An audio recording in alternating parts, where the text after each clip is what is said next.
Hello students, welcome back to TLS. तो आज मैं बताने वाला हूं आपको क्लास 10 साइंस का चैप्टर 1 जो है केमिकल रिएक्शन एंड इक्वेशन। इस चैप्टर में बच्चे कंफ्यूज रहते हैं, मतलब क्या पढ़ाई करना है ना। अगर मान लीजिए कोई बच्चा 9 से 10 में जा रहा है, अब उसको अपना सेल्फ स्टडी करना है, अच्छे से पढ़ना है, तो उसको कंफ्यूजन रहता है कि किस हिसाब से पढ़ा जाए कि ये चैप्टर में से कुछ बचे ना और सब कुछ कवर हो जाए, है ना। तो मैं लेके आया आपके लिए टॉपिक टू स्टडीज। मतलब इस चैप्टर में आपको किस किस टॉपिक को लाइन बाय लाइन सीरियली पढ़ते जाना है ताकि ये पूरा चैप्टर कवर हो जाए। आइए देखते हैं। तो पहला है आपका what is a chemical reaction. सबसे पहले चैप्टर में आपको पढ़ना है कि केमिकल रिएक्शन क्या होता है। सेकंड, आपको क्या पढ़ना है कि बैलेंस्ड केमिकल रिएक्शन क्या होता है और अनबैलेंस्ड केमिकल रिएक्शन क्या होता है, ये आपको पढ़ना है। फिर आपको पढ़ना है कैरेक्टरिस्टिक्स ऑफ केमिकल रिएक्शन, एक केमिकल रिएक्शन होने का कैरेक्टरिस्टिक्स क्या क्या होता है। फिर आपको पढ़ना है मैग्नीशियम रिबन एक्सपेरिमेंट, जो कि एक इंपॉर्टेंट एक्सपेरिमेंट होता है, ठीक है। उसके बाद आपको पढ़ने हैं टाइप्स ऑफ केमिकल रिएक्शन, जो कि 4 तरह के होते हैं। टाइप्स ऑफ केमिकल रिएक्शन में सबसे पहले आपको पढ़ना है कॉम्बिनेशन रिएक्शन।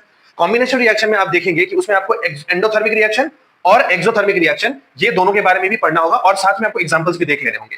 उसके बाद आपको पढ़ना है डिकम्पोजिशन रिएक्शन। डिकम्पोजिशन रिएक्शन में 3 तरह के टाइप्स होते हैं, ठीक है। उसका भी आपको डेफिनेशन और एग्जांपल्स देख लेने हैं। फिर आता है आपका डिस्प्लेसमेंट रिएक्शन और फिर आता है आपका डबल डिस्प्लेसमेंट रिएक्शन। यही कुछ इंपॉर्टेंट टॉपिक्स और बाकी के क्वेश्चंस ये रहे।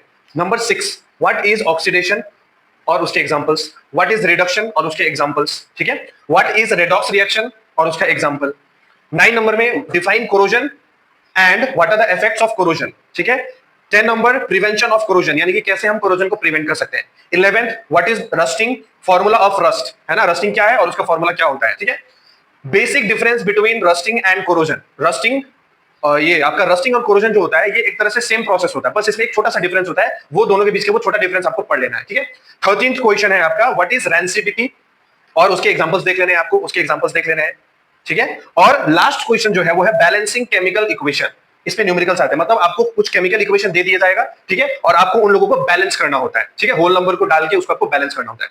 तो ये है टॉपिक्स इस चैप्टर में जिसको आपको कवर करना है। अगर आपने इन सारे टॉपिक्स को लाइन बाय लाइन जैसे मैंने बताया उस हिसाब से आप कवर कर लेते हैं तो ये चैप्टर आप देखेंगे आपको बिल्कुल हार्ड नहीं लगेगा और आपका पूरा बुक कवर हो जाएगा एनसीईआरटी का। अगर आप चाहते हैं कि आप ये ना भूलें और ये आपके लिए काम आए तो जरूर आप इसको सेव कर लें और ज्यादा से ज्यादा शेयर करें ताकि बच्चों को हेल्प हो। Thank you. और ऐसे वीडियोस के लिए सब्सक्राइब करना ना भूलें।